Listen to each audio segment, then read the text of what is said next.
ये उस्मान खान बुज़दार साहब के कुछ असासे हैं। मैं ये जानता हूं चंद करोड़ रुपए की मालियत के असासे थे वजीर आला बनने से पहले।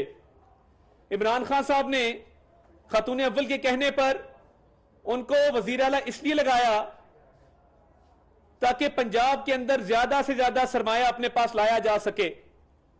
ये मेरे पास तमाम तफसीलात मौजूद हैं, मैं आपको बताना चाहता हूं। ये तो कनाल जमीन मौजा बेरोट टुमा खोसा, 32 कनाल जमीन मियां चन्नू में, 35 कनाल जमीन मुल्तान में जिसकी 15 करोड़ रुपए मालियत है। उसके बाद रहीम बख्श टेक्सटाइल मिल, इसमें भी तकरीबन 12 करोड़ रुपए मालियत का इन्वेस्टमेंट है उस्मान बुज़दार की। इंसाफ फ्लोर मिल यह भी तौसा में है। उसके बाद क्रशिंग प्लांट है।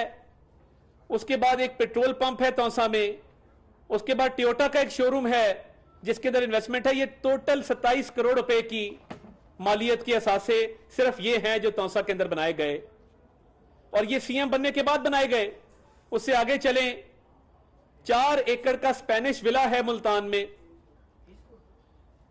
4 एकड़ का जो स्पेनिश विला है मुल्तान में, ये 70 करोड़ मालियत का है। 70 करोड़ मालियत का। रोशनी डालूंगा जिस शख्स का नाम उस्मान खान बुज़दार है।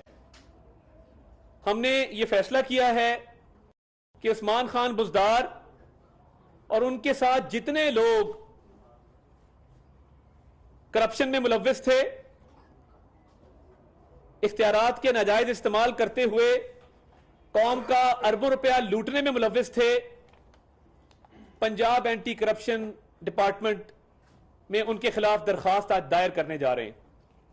और ये सिर्फ उस्मान खान बुज़दार का मामला नहीं है, ये तमाम इमरान खान साहब के बेनामी एसेट्स हैं, क्योंकि बनी गाला से यह रिंग चलाया जाता था।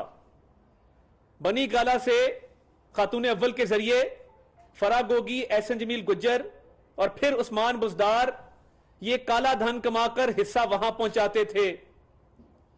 इन लोगों को लगाया इसलिए गया, इमरान खान ने इन लोगों को इख्तियार इसलिए दिया ताकि ज्यादा से ज्यादा दौलत कमाई जा सके। ये किस बात की नेकनामी क्लेम करते हैं, हर जलसे में खड़े होते हैं और इस तरह खड़े होते हैं कि जिस तरह मसीहा हैं, जिस तरह 3.5 साल में मुल्क को तरक्की की राह पर गामजन कर दिया है और मईशत जो है वो दुनिया की बेहतरीन मईशतों में उसका शुमार होना शुरू हो गया है। तकरीर इस तरह करते हैं जिस तरह से ऊपर से उतरे हुए हैं, और करतूत ऐसे हैं कि बड़े से बड़ा डाकू